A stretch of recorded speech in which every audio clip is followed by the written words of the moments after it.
نام سرور ولد دیدار ولد احمد جان ساکن رباط مربوط ولسوالی نرامور. دیگه روز دوشنبه امروز است پنجشنبه.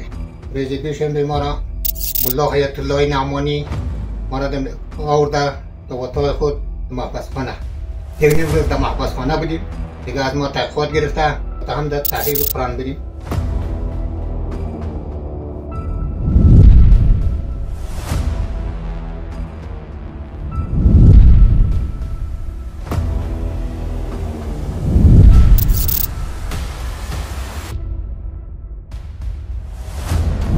بعد از 3 روز دوسیه ما تکمیل شده از حقوق ما را برده با ما تمام دوسیه تسلیم محکمه.